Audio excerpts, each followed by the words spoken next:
Buenas tardes, casi noches. Muchísimas gracias al comité organizador por la invitación a participar con ustedes.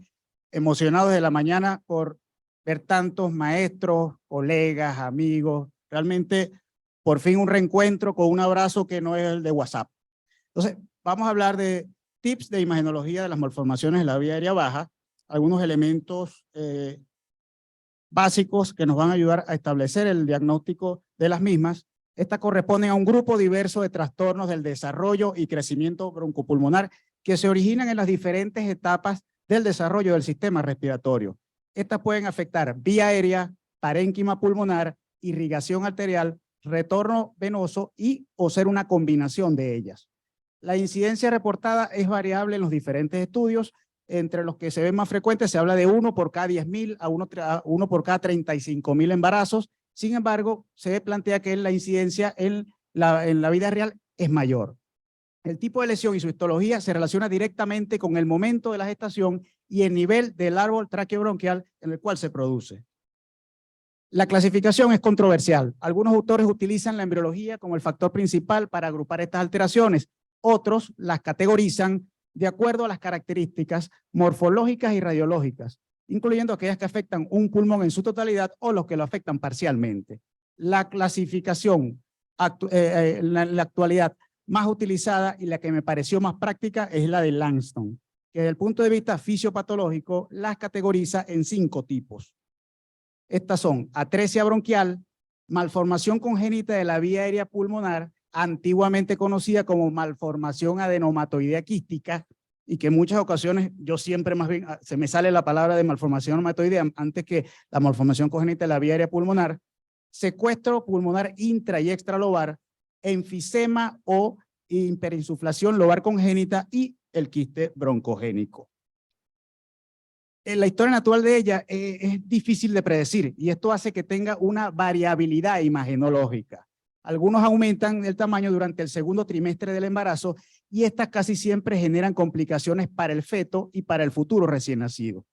Un grupo de significativo de estas malformaciones involucionan en la etapa final del embarazo. La mayoría de las ocasiones eso se ve en el secuestro pulmonar. La mayoría de los fetos que no presentan problemas antes del nacimiento terminan en recién nacidos sanos. Esto se ve y se ve una sobrevida mayor en pacientes con lesiones quísticas y secuestros pulmonares. Es posible además ver una regresión previo al nacimiento en un mayor porcentaje en pacientes con secuestros y un menor en malformaciones congénitas de la vía aérea, que me voy a referir MSBP cuando hable de malformación congénita de la vía aérea. Los diagnósticos imagenológicos en la etapa prenatal fundamentalmente es el eco y la resonancia magnética nuclear. Ya en la etapa postnatal se habla de la primera aproximación con una radiografía de tórax, ecografía, tanto la ecografía normal y la Doppler, tomografía axial computarizada y con contraste. En la etapa prenatal, el eco nos permite hacer un diagnóstico alrededor de las 20 a 22 semanas. Las imágenes ecográficas tienden a definirse en términos de hiperecogénico, para hablar de las imágenes sólidas, en el caso de los secuestros pulmonares, e hipoecoico quístico, para hablar de las malformaciones congénitas de la vía aérea pulmonar, MSBP, o lesiones mixtas. Es importante cuando ya sospechamos de estas lesiones, medir tamaño, realizar controles ecográficos cada 2 o 3 semanas con la finalidad de verificar o comprobar si existe estabilidad de la lesión, si existe crecimiento o involución de la misma que podemos apreciar. De igual forma, cuando sospechamos de vasos aberrantes, realizar el ecodoppler nos va a ayudar. En la etapa prenatal además se habla de un elemento pronóstico y en la etapa prenatal debemos ir de la mano el neumonólogo con el perinatólogo y con el obstetra en el diagnóstico de estas patologías. El índice ecográfico CBR, que relaciona el volumen de la malformación con la circunferencia craneal del feto normalizada a la edad gestacional, se ha evidenciado como una herramienta pronóstica. Se habla de que un índice mayor a 1.6 se va a relacionar con un mayor riesgo en estos pacientes de hidrops y peor evolución, por lo cual ahí hay que estar pendiente. Cuando el eco no nos da una información suficiente o dudosa, debemos ya apelar a la resonancia magnética fetal. En la etapa además, cuando no se puede establecer un diagnóstico, son las informaciones y la evolución muchas veces es impredecible. En el eco en muchas ocasiones las lesiones hiperecogénicas a medida que evoluciona se tienden a confundir con el pulmón normal. Allí es donde debemos realizar la resonancia magnética. Estas malformaciones deben describirse en términos antes del nacimiento como macro microquística o lesiones mixtas. Debe caracterizarse el tamaño, el volumen de la malformación y su ubicación determinar la presencia o no de irrigación sistémica y de retorno venoso, y además evaluar si existe la desviación de mediastino, si hay presencia de derrame pleural u otros elementos más complicados como un hidrox fetal. A nivel postnatal, después del nacimiento de todos estos pacientes que tengamos la sospecha, debemos completar los estudios alrededor de los 2-3 meses de edad. La radiografía sigue siendo la primera herramienta de aproximación para nosotros los neumonólogos y el clínico en general. Puede haber signos que confirmen la existencia o por otro lado podemos encontrar una radiografía normal, lo cual no nos va a descartar la malformación. Esta debería hacerse en las primeras 24 a 48 horas. Además de esto, sumado a la clínica del paciente, nos puede orientar acerca de la conducta a seguir. Existen signos guías en la radiografía que de una manera práctica nos puede ayudar a sospechar estas malformaciones. ¿Cuáles son? Un aumento de la densidad focal, lo cual vamos a apreciar en el secuestro pulmonar, una zona quística o sólida pulmonar, lo cual nos va a hacer sospechar de malformación congénita de la vía aérea pulmonar congénita o de un quiste broncogénico, una aireación anormal, lo cual vamos a ver en un enfisema lobar o una hiperinsuflación y una alteración vascular que va a acompañar al secuestro pulmonar. La tomografía axial computarizada se debe realizar durante los 2 primeros meses de vida. Se recomienda hacer cortes de alta resolución con poca radiación para confirmar la existencia o involución de la malformación que ya viene sospechándose desde antes del nacimiento. La tomografía con contraste se recomienda hacer alrededor de los 6 meses de edad y dependiendo de las condiciones clínicas del paciente, y lo cual nos va a ayudar a determinar si existe un vaso aberrante asociado a la lesión. La ecografía en los últimos años también se ha tomado como un arma valiosa, con la cual es una técnica no invasiva y que nos va a evitar la radiación excesiva de estos pacientes que también van a aumentar el riesgo de otro tipo de patología. Se recomienda además hacer ecografías dúplex o triplex color, la cual van a ser de utilidad justamente para evaluar irrigación anómala y retorno venoso de esas lesiones. La resonancia magnética, la angioresonancia tiene poca utilidad postnatal. Realmente llegamos antes de ella al diagnóstico de estas malformaciones.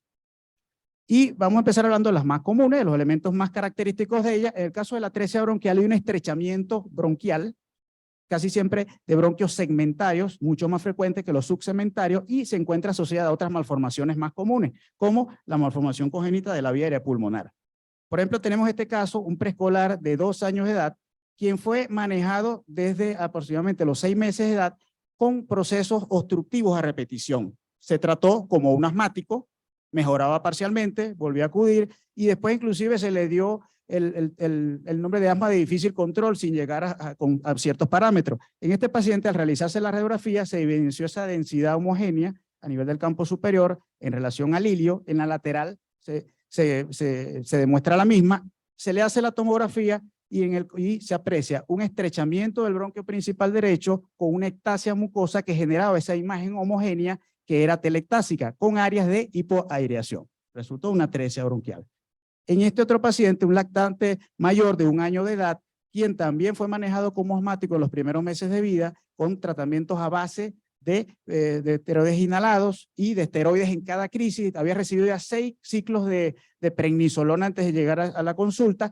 Se le hace la radiografía, se observa esta imagen hiperlúcida en campo pulmonar, en pulmón izquierdo. Se le hace la tomografía donde se observa esta zona hiperaireada con una zona de ectasia mucosa que correspondía con una atresia bronquial segmentaria.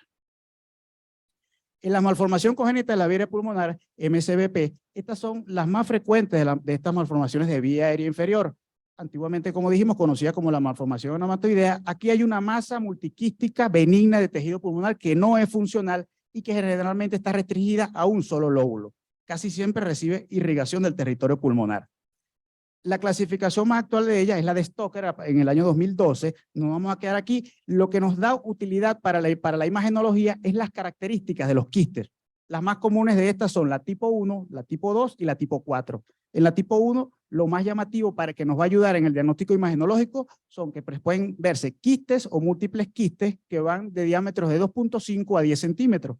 En la tipo 2, los quistes van a ser menores de 2.5 centímetros. Y en la tipo 4 van a haber quistes que van a sobrepasar los 10 centímetros. Con esos elementos nada más, y van a ver posteriormente, podemos orientarnos a cuál es, y el diagnóstico definitivo, así como de esta como de las otras, va a ser histológico. De este tipo de malformaciones son las que más se sospechan antes del nacimiento desde el punto de vista ecográfico. Por ejemplo, aquí en este caso vemos una densidad hipoecoica que posteriormente se sospechó de una malformación tipo 1, que medía menos de 10 centímetros, pero cuando se realiza la resonancia se observa esa estenosis, una lesión hiperintensa, que se observaba a nivel del tercio medio en relación al ilio, que al llevarse, al hacerse después el diagnóstico, resultó ser en una malformación congénita de vías aéreas con una atresia bronquial, lo que también se denomina como una malformación híbrida. Estas son imágenes también prenatales, una ecografía donde se observa una imagen hipoecoica grande que orientaba hacia una malformación tipo 4. Se le realiza la resonancia magnética donde se ve una gran masa quística con desplazamiento del mediastino y complicado con un hidrox fetal. Este paciente falleció. Tenemos otros pacientes como este, preescolar de 2 años de edad, quien presentaba sibilancias y además de estos procesos infecciosos a repetición. Se le realiza la radiografía donde se ve esa imagen de paredes muy delgadas a nivel de campo superior izquierdo, se evidencia en el lóbulo superior izquierdo, en la lateral, y a nivel tomográfico se aprecia esa imagen quística de paredes bien definidas que al estudio anatomopatológico resultó en una malformación tipo 1. Se planteó aquí también el diagnóstico diferencial con quiste broncogénico, en este caso. En este otro paciente tienen imágenes multiquísticas, además de eso, con una más grande que tiene un nivel líquido que correspondió a una malformación tipo 1 con sobreinfección.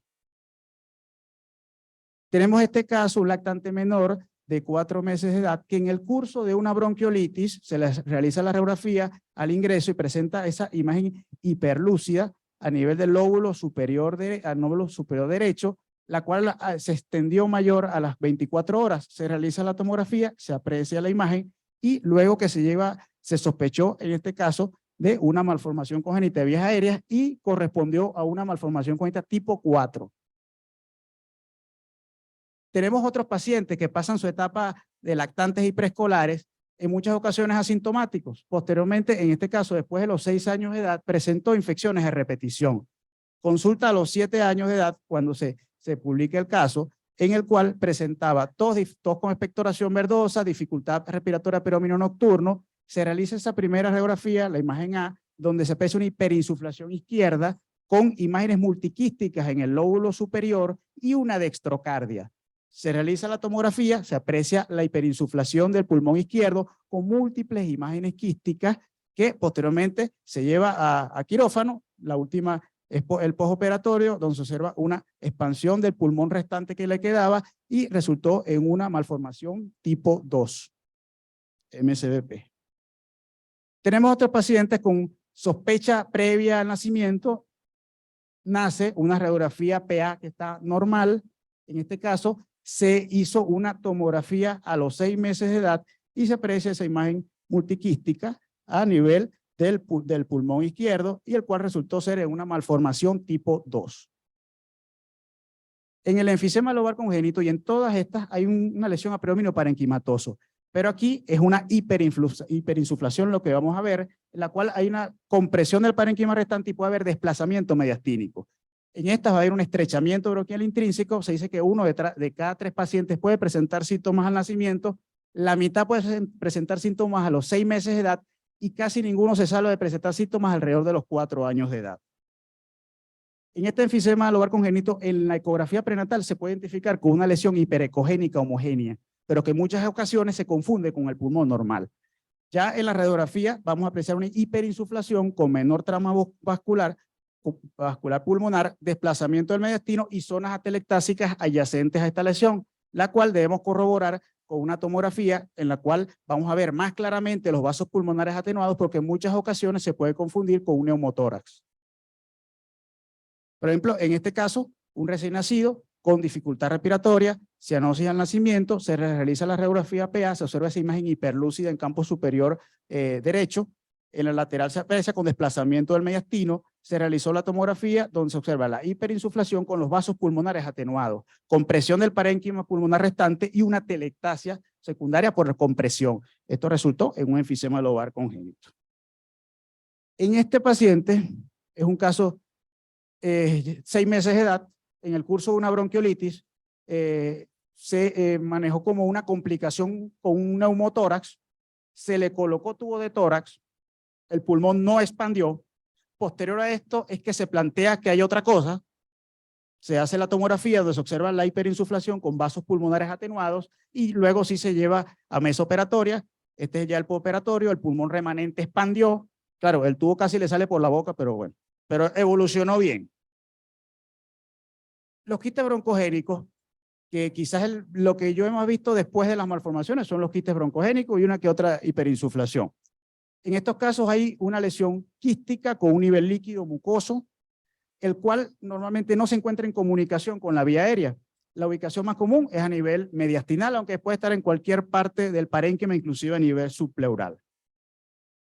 Fíjense, este casito, un paciente de 6 horas de vida, con tos, dificultad respiratoria, cianosis y estridor. Les realizan esta primera radiografía, vamos a ver si con la flechita, y se aprecia aquí justamente una densidad que está en relación con el mediastino. Se observa la imagen tímica, pero se observa la diferencia que ustedes ven aquí. Ay. Y que desplaza la luz traqueal hacia el lado contralateral.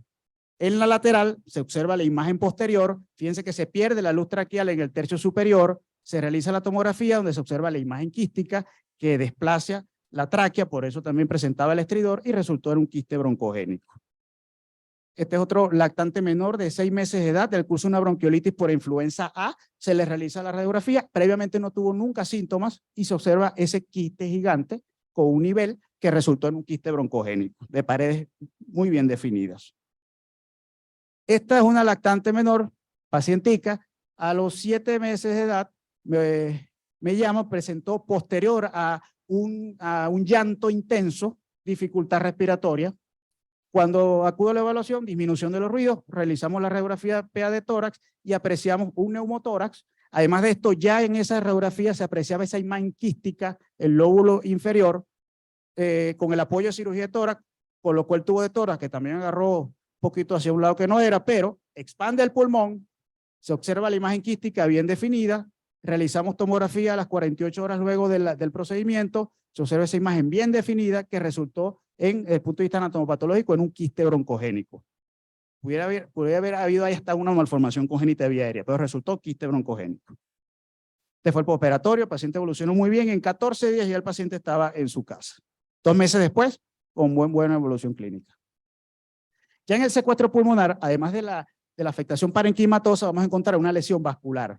Aquí va a haber una presencia, el pulmón va a ser no funcionante, no va a tener comunicación con la vía aérea y va a tener una irrigación que proviene casi siempre de la aorta. Se clasifica en extralobares y los intralobares. Los intralobares son mucho más frecuentes que los extralobares.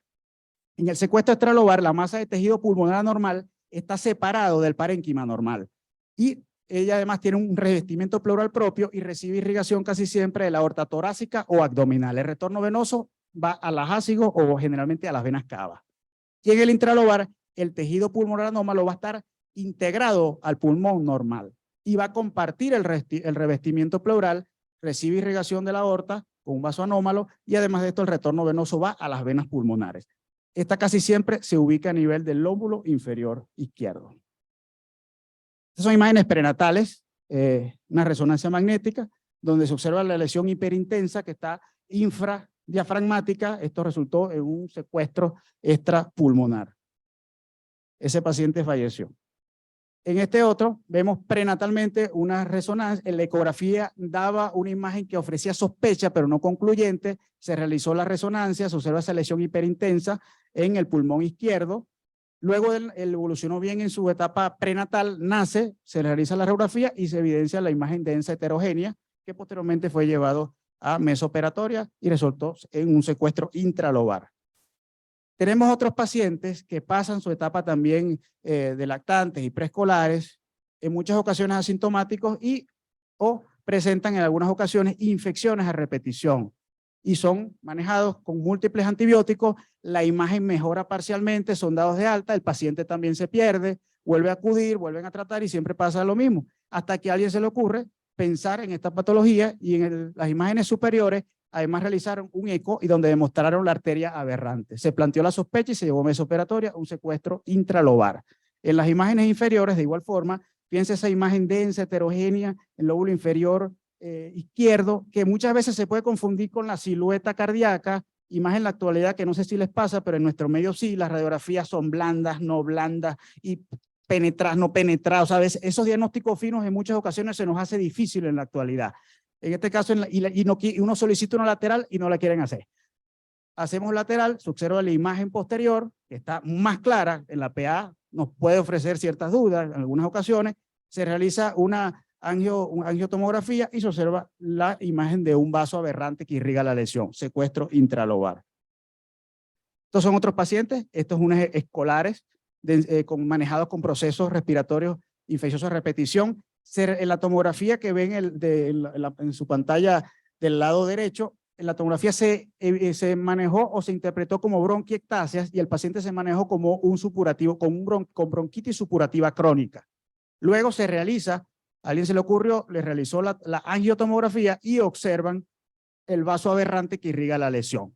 Se llevó a mesa operatoria un secuestro pulmonar intralobar. Además de esto, el secuestro también se puede acompañar de otras malformaciones. En este caso, en la tomografía ven imágenes quísticas que se alternan con imágenes densas y luego al realizar la angiotomografía, un vaso aberrante que irriga la lesión. Al hacer la reconstrucción broncovascular se ve más claramente y resultó ser una malformación híbrida, una malformación de vías aéreas pulmonares tipo 2 con un secuestro pulmonar intralobar. Por tanto, ya para concluir, son patologías poco frecuentes, pero que debemos recordarlas en pacientes con síndrome de dificultad respiratoria, sobre todo en la etapa de lactantes, en pacientes con infecciones a repetición, que consultan muy frecuentemente, además de plantear como diagnóstico diferencial dentro de otras patologías, pero debemos recordarla siempre en estos pacientes. Esta afectación puede incluir, como vimos, vía aérea, parénquima, irrigación, retorno. La sospecha diagnóstica en algunas de ellas se plantea antes del nacimiento, luego la radiografía nos va a permitir aproximarnos con ciertos signos guías a ella. El complemento debe hacerse con ecografía o con tomografía, dependiendo de la habilidad también del ecógrafo, y el correcto diagnóstico imagenológico nos va a llevar justamente a tener la conducta más adecuada a seguir. Y justamente, y esto es válido para otras patologías, si no se conocen, no se piensan, si no se piensan, no se diagnostican. Muchas gracias.